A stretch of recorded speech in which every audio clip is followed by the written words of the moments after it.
Welcome to Make America Healthy Again. Join Dr. Charles Antinori and friends as they share solutions, tips, and insights that only doctors know for creating better health. Here's Dr. Antinori. This is Make America Healthy Again. I'm Dr. Antinori. Today's guest is Bismarck Azumu, a young attending, just finished Yale New Haven Fellowship. Going to be working down at LSU pretty soon, trauma surgery. Biz, you want to just give everybody a little rundown on your whole path? Yeah, absolutely. Absolutely. Thank you, Dr. Antinori, for having me. I'm originally from Kenya. Came here back in 2007 to pursue a career in medicine.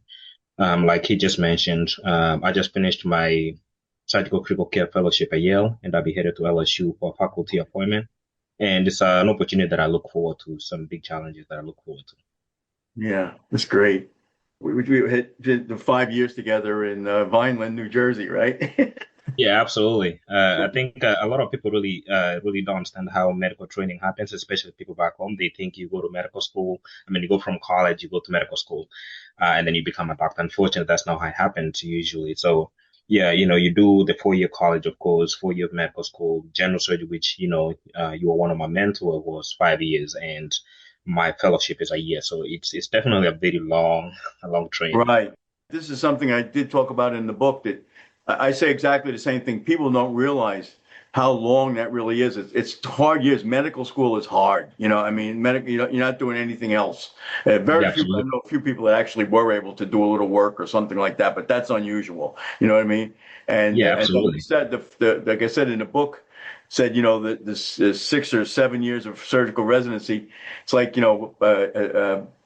Marine boot camp is very hard, but it's like 7 weeks. The surgical residency is like 7 years.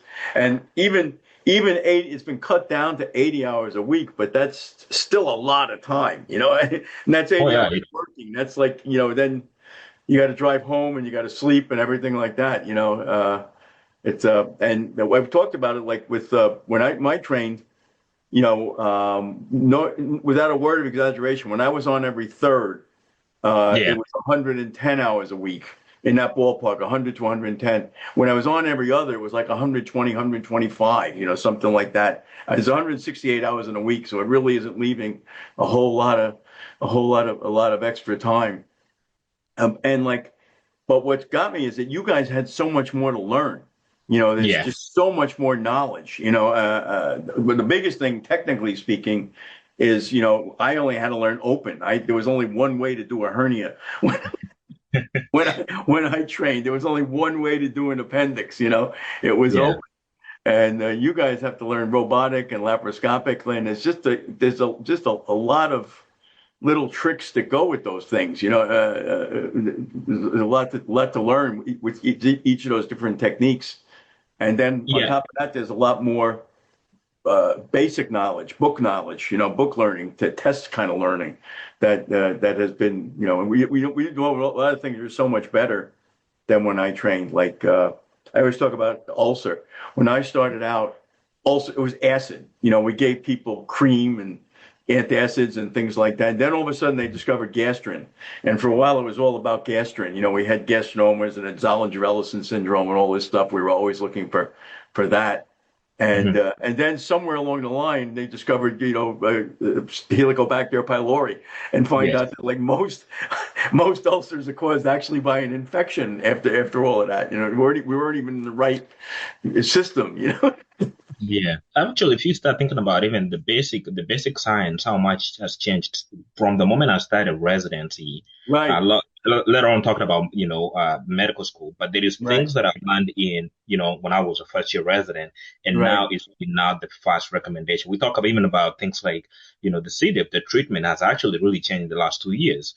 Yes. And so the dynamic of medicine and how quickly it's actually and rapidly changing is what actually makes it more interesting, because if you are only doing things the one way, you'll find that you're way stuck behind on some things, such that when medicine is changing, you really have to change with the medicine. And I think that's one thing about the training as a surgical resident, especially in general surgery, getting to learn not only the open skills, but also the laparoscopic and the robotic skills, kind of makes you versatile. a lot of people say, well, open procedures it's a dying field, and I don't necessarily agree It's with never that going to die. because yeah, if let's say you have a problem with a laparoscopic procedure, Yeah, your Bismarck procedure is an open procedure, yeah, and so getting to learn both skills actually right. makes you better, not only a better a better surgeon, but also a better clinician. Right. And I think really general, I really like the way you guys did it with general, staying with basically general surgery. It's never going to go away. And it Yeah. really is the most, and most complete doctors. I mean, I have a good friend of mine. He's visiting Cape May this week. We're going out to dinner tonight, actually. I went to high school with this guy. Yeah, he's my age. He's going to be, he's going to be 70. So he's like, he must have been the youngest guy in my high school class. His birthday is like December 22nd or something, and they let him in, to my class. He's an attorney. He worked for NBC for years and years and years as an attorney. He knows nothing about medicine, and he's got like 5 or 6 little, not big things wrong with him, but like little things wrong with him. But it's all balled up. He's got urologists and gastroenterologists and primary care guys who don't know anything about what the other guys are doing. It's just. An oncologist, he's got, a bladder cancer, so he's got an oncologist involved. And, one hand doesn't know what the other hand is doing for a lot of these guys. They get into a very, narrow subspecialized alley where they're doing just a couple procedures and they really lose touch with everything else.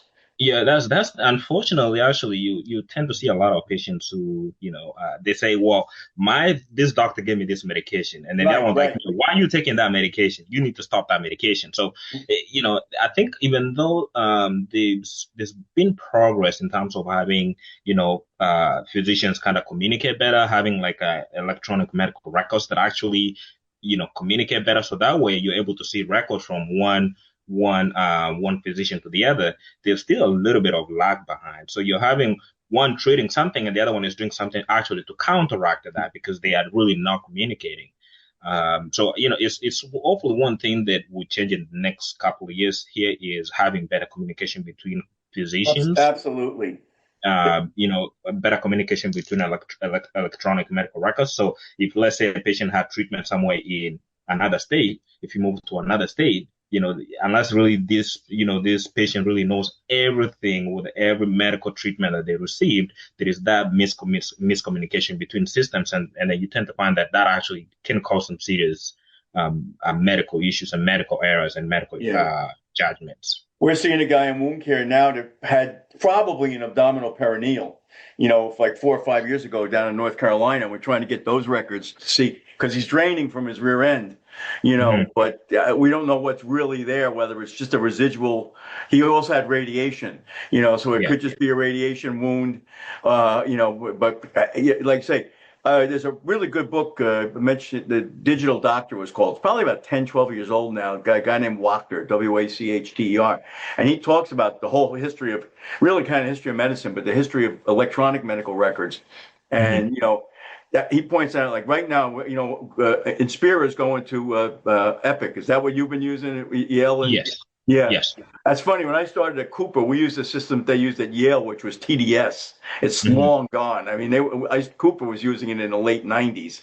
Yale had been using it from like the early 90s, and I'm on about my 4th or 5th, electronic health record. And when we go to, but Epic seems to be really dominating. It might end up with like 60-80% of the market, and the reason I bring this up is then it would be an awful lot easier for things to communicate.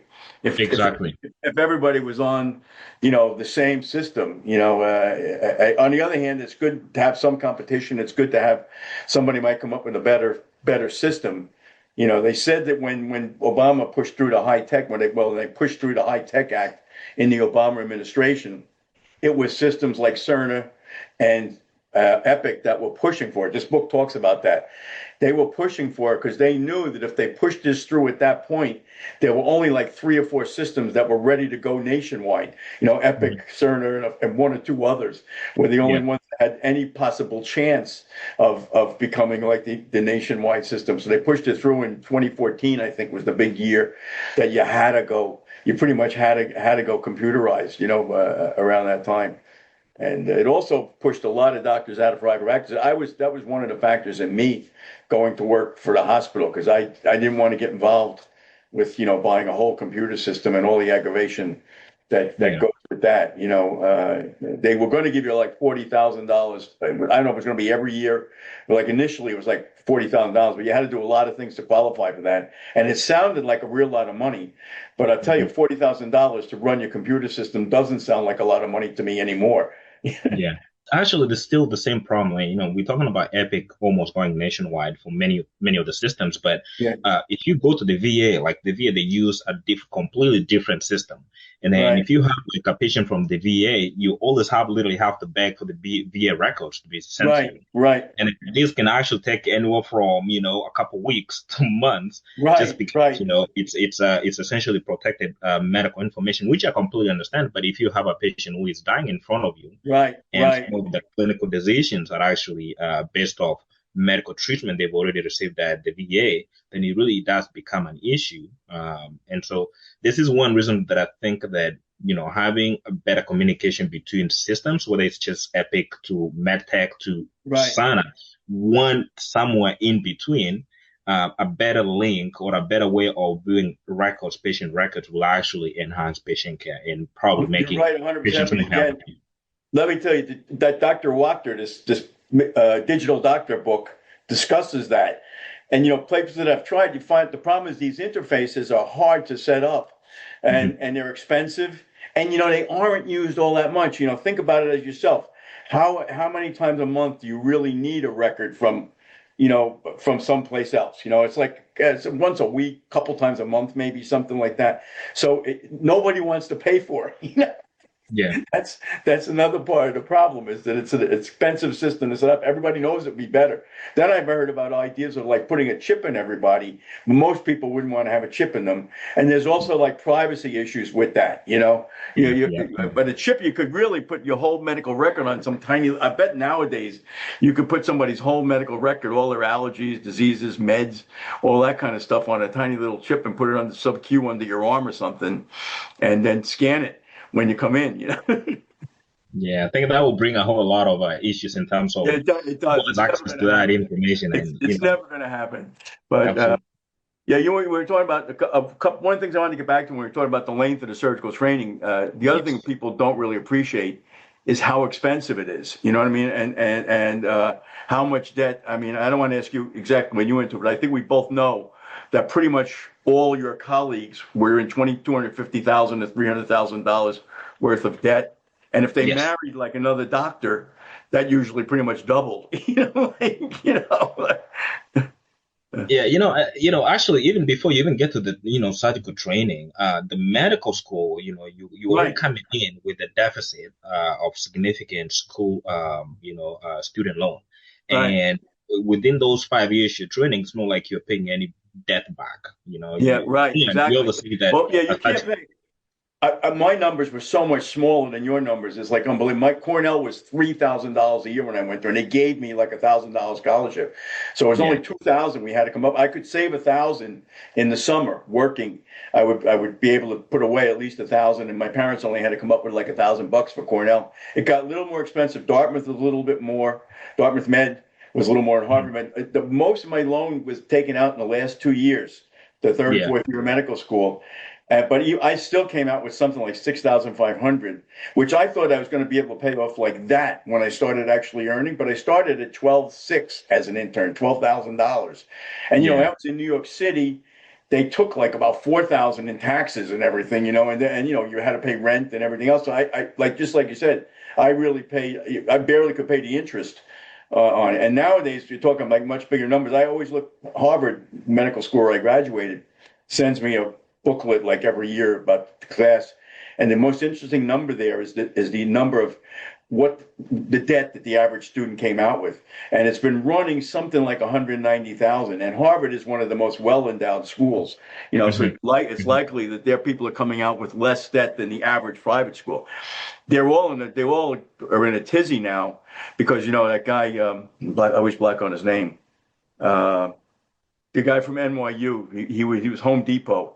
He donated like $1 billion to NYU so that nobody's paying tuition in NYU medical school. Although I'm sure room and board in Lower Manhattan is probably a good 50 grand easy. Exactly. But nobody's paying tuition to NYU, so it's rocketed to become the most popular medical school in the country, and the Ivy League schools are all scrambling to try to get more donations so that they can lower their tuition and remain competitive. But the point is, people come out with huge amounts of debt, and you can't pay it back in the 5, 6, 7 years of residency, so it grows at like 6, 7% a year. If you can't pay the interest in 6 or 7 years, you come out with a debt of, you start with a debt of $150,000, $200,000. Again, in medical school, it could easily be $300,000 in 6 or 7 years. Actually, many of my colleagues that I know, their student loans are averaging about $300,000. Yeah, right. That's it. And you're talking about, even after you get started with your job, you're way behind on a lot of things that, paying that student loan is really not the number one thing priority. Right. Even though it should be, because again, that's the only way you're going to cut down on the cost of your interest rate and everything else. But and again, I think it just points to the sacrifice that people do when they go to medical school, and that's essentially. Well, this is like I said, I'm glad we're talking about this because I want to get that message out there. And even like you come out, I would say that most people come out usually when they finally finish, maybe make 300,000. Some of the surgical specialties or the higher paid specialties maybe make 4. And again, it depends on where you go in the country. If you go to the Midwest, you tend to make a little bit more. But even if you make $400,000 a year, the federal government, the government, the state government, the federal government take damn close to half of that. So and then things are expensive. Like you say, you've got a lot of things you got to pay for: your cars and your kids and school and everything else. And it doesn't leave that much disposable income to be paying off those loans. Yeah, absolutely. Lately, talking to people that have like jobs like teachers that are considered like low-paying jobs, but they start out at like 21. They have health insurance, they have pension plans, so they start putting money in a pension plan in their 20s. They have a job where you can that's a job where you can easily have a second job. Like all the teachers in Cape May County where I live, virtually, I shouldn't say all, but virtually all the teachers in Cape May County work as like lifeguards in the summer, bartenders in the summer and the winter, waiters, waitresses, anything, firemen. They got, they have other jobs that they make an income and they make a pension for a lot of times. And, it's really, really different. Yeah, I think it's one of those things that a lot of people don't actually appreciate is not only is it a sacrifice from time and energy and resource, but also your social life. A lot of people are putting, starting families, they're delaying starting families and getting married and, settling down. It's like these are all things that a lot of people actually sacrifice in order to be able to not only to pursue the career they want, but also to really take care of other people and make them better. And I think this is one thing that, a lot of people might not know, but for me, when I really wanted to go to medical school, it was initially in Kenya where, I went to high school in Kenya and, I remember doing what we call the national exam that actually allows you to go to medical school. And I was among the 1 percentile, best performers in the country back then. There was like 500,000 candidates. Yeah. And I was in the top 1 percentile, did very well. But then again, I did not get that chance to go to medical school because there was only one medical school. And you can imagine, with over 500,000, students, and there's only 110 positions at that point, University of Nairobi. So that's how I ended up actually coming to the US to do pre-med biochemistry, which is the state in Kansas. And still in the process, I ended up dropping out of college during that time. This is, that could have been a point where I said, you know what, I'm no longer pursuing medicine anymore. I'm not going to do this. Why should I? This is essentially 2 failed attempts. But that was like a second failure in terms of me trying to pursue medicine. And then eventually, I started going into, I started with a CNA, did CNA, I remember doing CMA and then doing a degree in nursing and eventually applying to medical school. And then eventually, this is like a very protracted, a very prolonged. And then in addition to that, you want to add student loans and all the stress that come with that. So it's definitely one of those things that if you really want to pursue this, it's something you really have to love to Right. do. It's something that you have to be passionate about. Yeah. Otherwise, that's why a lot of people have disappointments. Right. It's true. And I feel the same way. The work itself is fascinating. And I was lucky. It wasn't nearly, it was an easier path, when I took it. It was not easy Yeah, by it's not. any means. It was not easy, but I mean, you're going from New York to Boston down to Texas, and one place or another, get the training and working really hard. But it was an easier path. But I talk in the book about a friend that I know. She came from Russia. She was like 20 or so when she came over here. Ended up getting married here, went to nursing school, worked as a nurse for 9 years, and then decided she wanted to go to medical school. And she stuck it out. She went to medical PCOM and went to medical school, and now she's 41. She just started in working out in Cleveland. Got a really good job out there. But it's I talk about a path. Something Yeah. like you. There's a lot of places, and she had a child along that process too. Yeah.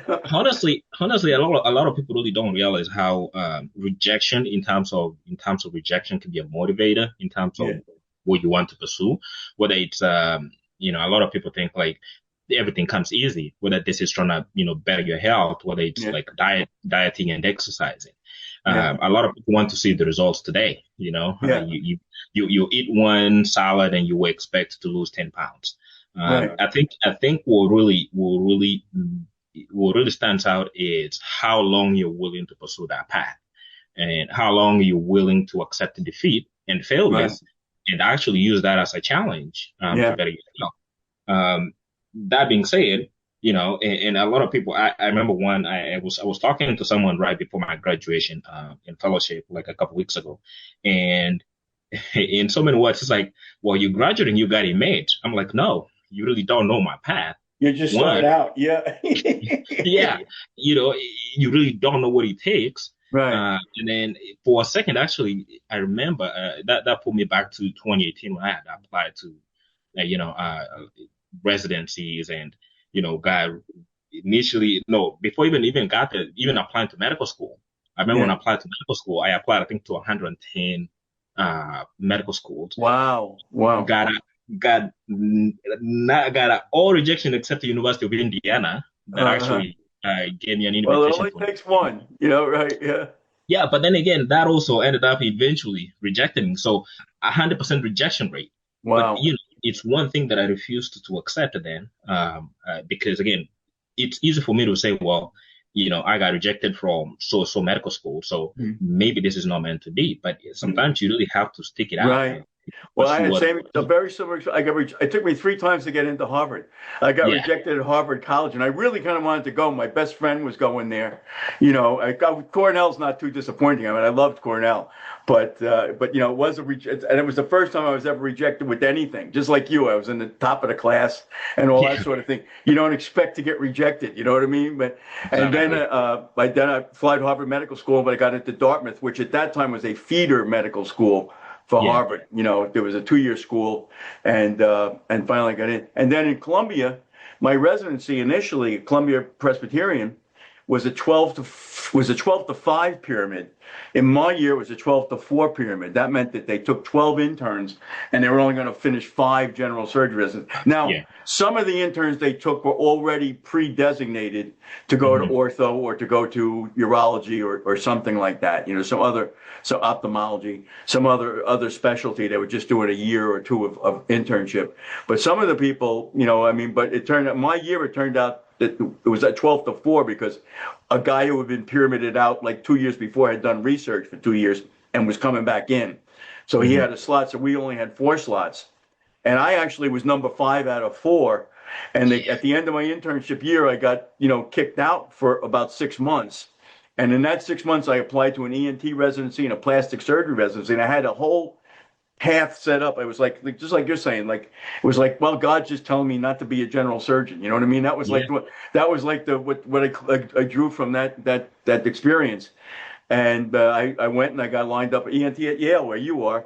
and I had plastic surgery residency lined up at Cornell, and I was waiting to hear from NYU. But then first one guy dropped out, and they took me back in, and then actually another guy dropped out, and we only ended up with 4 chief residents in my year. And I didn't lose any time because they told you at the end of the PG 1 year, and you didn't have to leave until the end of your PG 2 year. So I PG 2 year, I was doing a PG 2 year when all this went on, and then just stayed red state, did 3, 4, and 5, and then went down to Texas for PG 6 and 7, in Saudi Arabia to finish it up. Yeah.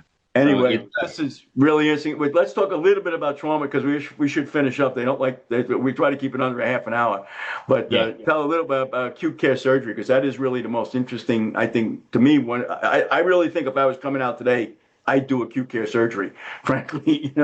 Yeah. I think this is honestly, I think it's one of the special that kind of gave me 3 things that, in my opinion, what I was looking for in medicine. One, the general surgery, because again, I had 5 years of training in general surgery. You don't mind just going to waste. Yeah. I'm not wasting that. It's definitely good experience. That's like 5 years invested of my time and energy. Right. And the trauma aspect of it, because again, I think honestly, this is something that I have to think hard and behold in terms of, this is a very preventable thing, and it does have, a very tight, like a small window where you can actually make a difference in someone's life. And oftentimes what happens is, if you see a patient in trauma bay, if you take them to the operating room and you do an explore laparotomy, maybe you do even a splenectomy in this patient, and sometimes they have other injuries that these patients end up in the ICU. What often bothered me was when I would say I would defer to the ICU for medical management. I think that, again, I felt like in one aspect, that is something I can be able to manage. And so the acute care surgery gives me the option not only to practice general surgery, which again, I can do robotic, laparoscopic, I would do open procedures. It does give me the chance to take care of trauma patients, which again, just by the projections, not only are the trauma numbers and trauma patients actually skyrocketing, but the number of trauma surgeons actually going down, which is a serious problem, but also combining with the surgical, with the management, the ICU. So this is essentially the acute care surgery. It's being able to manage general surgery, emergency general surgery, trauma, and ICU patients. I think it's and you also get elective general surgery, in a sense of like what comes in for gallbladders and appendixes and things like that. Will you be involved in that or no? Oh, yes, absolutely. So in what's going to be my practice essentially is I have a week of trauma, I have a week of emergency general surgery, and then I have like 5 days in the ICU. So that's going to be what my. I tell you, that sounds so great. I mean, really, I've heard that sounds like kind of the other acute care surgery or trauma surgery type rotations that I've heard, and that's what I'm saying. It really sounds good to me. It's a nice balance. And like you said, absolutely. I never liked giving up. When we did mostly heart surgery, we took care of the people in the ICU. They were ICU team, and it was nice to have them. But basically, we made all the big decisions, and I was never really comfortable with this. You do a big case, and then you get medical guys are managing it, and they really don't know what you did and exactly what we've talked about it before, like small bowel obstruction. You relieve some guy that's bowels all dilated and everything, and puts liters of fluid. You take liters of fluid out of the bowel, 5, 6 liters of fluid out of the bowel. He's going to put that all back in. It's hard for a medical guy to give somebody 5, 6, 8, 10 liters of fluid in a day. That's like against their religion, It's like you just can't convince them that people need that, Yeah, I think that's one reason why me coming out of fellowship now, I feel like I'm very comfortable to take care of any patient. And what I mean is, of course, I won't be able to operate on a neurosurgical patient or an ortho patient, but any patient who is essentially an EGS, like emergency general surgery, a trauma patient or ICU patient, that is a patient I can easily manage and comfortably take care of without necessarily having to defer to somebody else in terms of what do you think I should do in this patient, which is, again, I think it's a great experience, and it gives me a better patient ownership. Now, sometimes, in the acute care surgery, you end up managing other patients, like other services, let's say a neurosurgical patient. But again, oftentimes, that's because these patients come in as trauma patients to begin with. Or they, one way or the other, the consultant had to be involved for something else. So that's the, and again, to me, it's one of the specialty that really gives me a better patient ownership, gives me the experience that I want from the, the general surgery, from the trauma, and from the ICU, and makes me honestly a comfortable physician managing any patient in any aspect, actually. All right, Biz, I think we should finish it up. That was really great. Really good talking to you again. I might, if you don't mind, we might even do this again. I got another 15 or so to do, so I'll keep in touch with you. I want to maybe another few months after you've had a chance to get working down there. We'll see how you're doing. So yeah, absolutely. Reach out. I'm more than happy to come back and have some more chats with you, Dr. Antinori. And even if we don't do a podcast, it'd be good to hear from you and see how things are going. Oh, absolutely. Thank you so much. I really appreciate that.